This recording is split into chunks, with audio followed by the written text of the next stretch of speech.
దేవునికి స్తోత్రం. మీ అందరికీ నా హృదయపూర్వక వందనములు. ఈ దినము పునరుద్ధాన దినము, దేవుణ్ణి ఆరాధించే దినము. ఒకటి మంచి మాట చెప్పాలి. ఆ మంచి మాటకు ముందు కొన్ని విషయాలు మాట్లాడుకుందాం. దేవునికి మహిమ కలుగును గాక. మరి ప్రవీణ్ పగడాల మా అన్నయ్య గురించి చెప్పడానికి మరి ముందుకు వచ్చాను. అన్నయ్యను దేవుడు ఎంతగానో జ్ఞానంతో, లెస్ అయిన జ్ఞానంతో హెచ్చించాడు. నిజంగా అన్నయ్య బ్రతుకున్నన్ని రోజులు కూడా ఎవరికీ తెలియదు. పోయిన తర్వాత మాత్రం తన ఎంత జ్ఞానో అందరికీ తెలియజేశాడు దేవుడు. అది దేవుల్లో ఉన్న ప్రత్యేకత.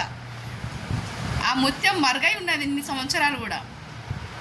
ఆయన గురించి తెలిసిన తర్వాత ఒక్కొక్కరు చాలా భ్రాంతికి గురవుతున్నారు.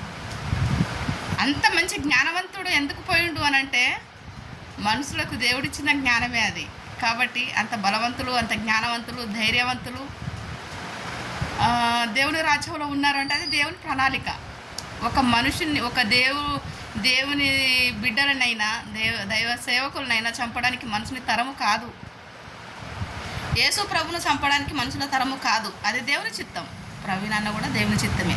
అయితే మనుషులు కనబడుతున్నారు చంపినట్లుగా, కానీ ఆ జీవం మాత్రం దేవుని చేతిలో ఉన్నది. ఎందుకు అలా తీసుకెళ్ళాడనంటే, మనం అలాంటి జ్ఞానవంతులు ఇంకా ఎంతోమంది లేవాలి. ఇప్పుడు ఒక విత్తనం నాటపడింది, ఎవరు? ప్రవీణ్ అన్న. ఎన్ని మొలకలు లేవాలి? ఇప్పుడు విశ్వాసులు కూడా రగులుకుంటున్నారు. మేము కూడా అంత జ్ఞానం సంపాదించుకోవాలి పరిశుద్ధాత్మ ద్వారానని. విశ్వాసులు రగులుతున్నారు, సేవకులు కూడా రగులుతున్నారు. సో ఆ విషయంలో ఎంత విధేయతగా అవి నేర్చుకుంటే ఆ జ్ఞానాన్ని దేవుడు ఇస్తాడు. పరిశుద్ధాత్మను అలంకరించుకుంటే మాత్రమే దేవుడు ఆ జ్ఞానాన్ని ఇస్తాడు. సో మన జ్ఞానము, మన భక్తి, మన శక్తి ఇదంతా దేవుని దగ్గర ఏం పని చేయదు. దేవుని రాజ్యం కట్టాలంటే ఆయన పరిశుద్ధాత్మ శక్తి మనకు కావాలి. కాబట్టి దేవుడు మాత్రమే కార్యం చేయగలడు ఆ రాజ్యాన్ని కట్టాలి అని అంటే. అందుకు ఒక్కొక్కరిను అలాగా వెలుగులోనికి తీసుకొచ్చి ఆయన దగ్గర తీసుకుంటున్నాడంటే, ఉన్నవాళ్ళు కూడా అంతకంటే ఎక్కువగా మరి బలం పొందుకోవాలి, జ్ఞానం పొందుకోవాలని దేవుని ప్రణాళిక. మరి ప్రవీణ్ అన్నలాగా చాలామంది అందరం తయారవ్వాలి. ప్రవీణ్ అన్న పోయిండని అనుకోకూడదు. మన మధ్యలోనే ఉన్నాడు. ఆయన మాటలు ఉన్నాయి, ఆయన ఉనికి ఉంది. ఒక భౌతికంగా కనిపించట్లేదు, కానీ దేవుని దగ్గర ఉన్నాడు కదా. మనమందరం చూస్తామని మనకొక నిరీక్షణ. నిజంగా మన భారతదేశంలో ప్రవీణ్ అన్న పుట్టడం చాలా మంచిది. కానీ భారతదేశాన్ని ప్రేమించలేదు ప్రవీణ్ అన్న. ఆయా ప్రాంతాల్లో కూడా దేవుని స్వార్థం ప్రకటించండి. ఎందుకు? మనకు ఒక్క భారతదేశం గురించే ఏదో భారతదేశానికి పొడి చేసినట్టుగా బిల్డప్ ఇస్తున్నారు. కానీ భారతదేశం ఎవడబ్బా సొత్తు? భారతదేశంలో పుట్టిన ప్రతి వానికి హక్కు ఉంది నా దేశం అనడానికి. సో దేవునికి ఒక భారతదేశమే కాదు, యావత్ ప్రపంచం దేవునికి ఇష్టం. దేవునికి మహిమ కలుగును గాక. అక్షయ బీజం మనలో ఉంది. దేవునికి కావాల్సింది మనుషులు, మతం కాదు, వాళ్ళ అహంకారమైన మాటలు కాదు, ఇంకా ఏదో మరొకటి కాదు. మనుషుల జ్ఞానాన్ని వెర్రితనంగా చూస్తాడు దేవుడు. కాబట్టి బలంగా దేవుడు పాదుకున్నాడు కదా ప్రవీణ్ అన్నని. అలాంటి బలం మళ్ళీ ప్రతి ఒక్క విశ్వాసంలో రగలాలి, లేవాలి. అది భక్తితో మాత్రమే సాధ్యమవుతుంది, వివేచనతో సాధ్యమవుతుంది, వివేకంతో సాధ్యమవుతుంది. అది సాత్వికం కలిగి ఉంటేనే సాధ్యమవుతుంది, దేవుని దగ్గర కనిపెట్టి చూస్తేనే సాధ్యమవుతుంది. కాబట్టి మనకిచ్చిన జ్ఞానాన్ని 10 ముందు చల్లొద్దు. చూడండి, మంచి జ్ఞానవంతులైన సేవకులు మీకు తెలుసు.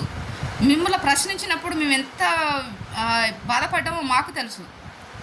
మనం వజ్రాలు లాంటి అనంతమైన జ్ఞానాన్ని ఇచ్చిన అనంతమైన జ్ఞాని అయిన దేవుడు మీకు జ్ఞానాన్ని ఇచ్చినప్పుడు మీరు వాళ్ళకి ఏదో బోధ చేసి వాళ్ళకు మనోనేత్రాలు తెరిపిద్దాం అనుకున్నారు. కానీ దేవుడు తెరిపించాలి కదా అన్న. మీరేం చేశారు?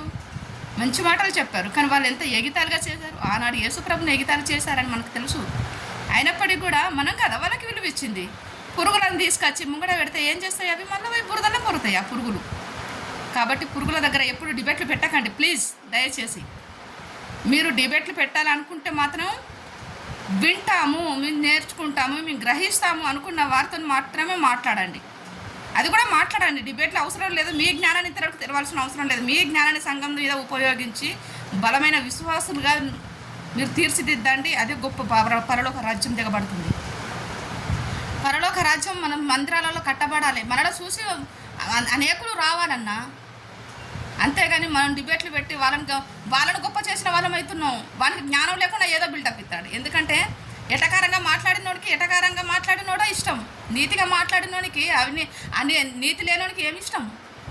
కాబట్టి అలాంటి వాళ్ళ దగ్గరికి పోయి పందుల ముందు ముత్యాలు చల్లొద్దు.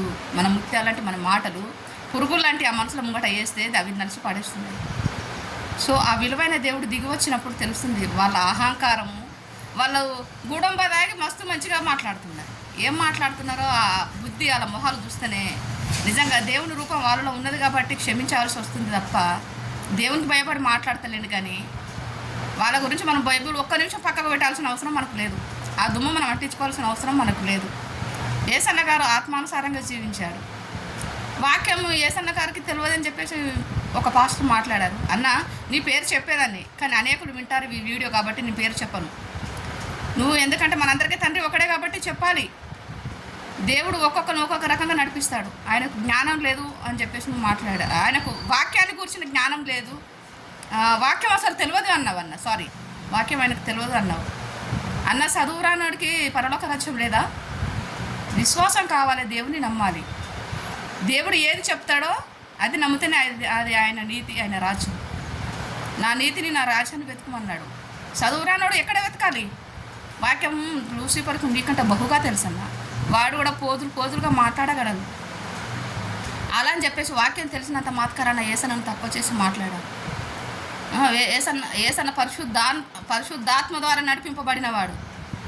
ఎవరి దగ్గర ఎన్ని మాటలు పడ్డా కానీ ఎంత తగ్గించుకుని ఆ స్వభావము, ఆ సాత్వికము, ఆ గద్దింపు దేవుల్లో ఉన్న ఒక స్ట్రాంగ్నెస్ యేసన్నలో నేను ఒకటేసారి చూశాను యేసన్నడు. కానీ ఎంత పవర్ఫుల్గా వాడబడ్డది పరిశుద్ధాత్మ ఆయనలో. ఆయన సమాధిని కూడా దరిదాపులో పెట్టించుకోలేదన్న. అది ఒక సేవకుడికి ఉండాల్సిన లక్షణం. ఏ సేవకుడు తక్కువ చేసుకోవద్దు. అనేకులు చూస్తున్నారు.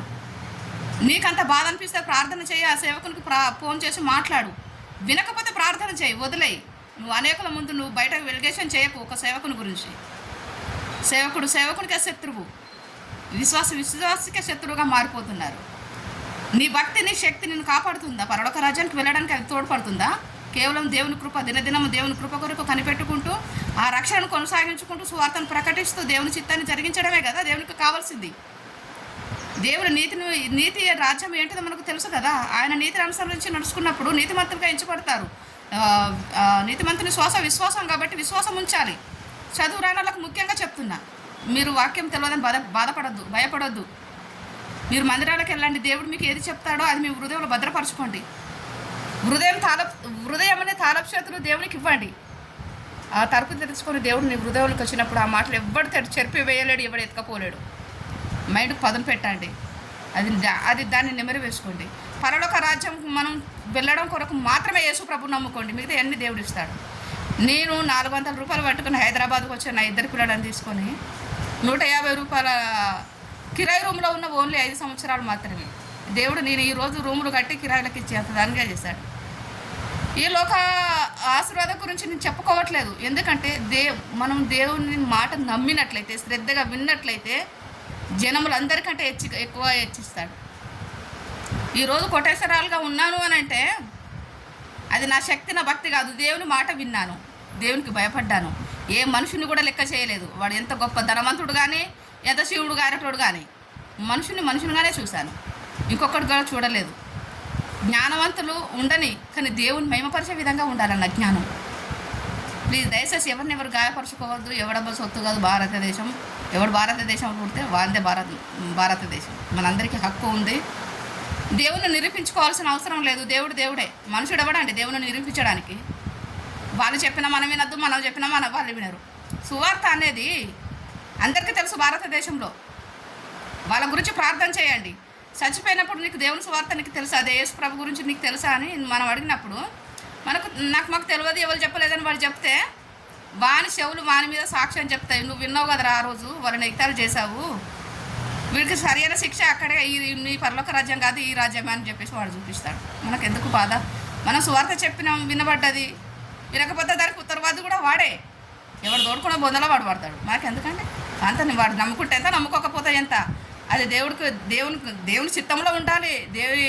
ఎంతమంది అయితే దేవుడు రక్షించుకోవాలి ఆయనకు తెలుసు.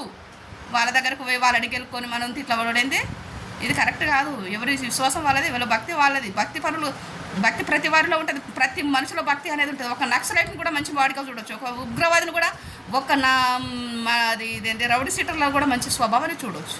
మనిషిని మనిషిగా చూస్తే ఎవడైనా గౌరవిస్తాడు. సో వాళ్ళు మనల్ని గౌరవించాల్సిన అవసరం లేదు.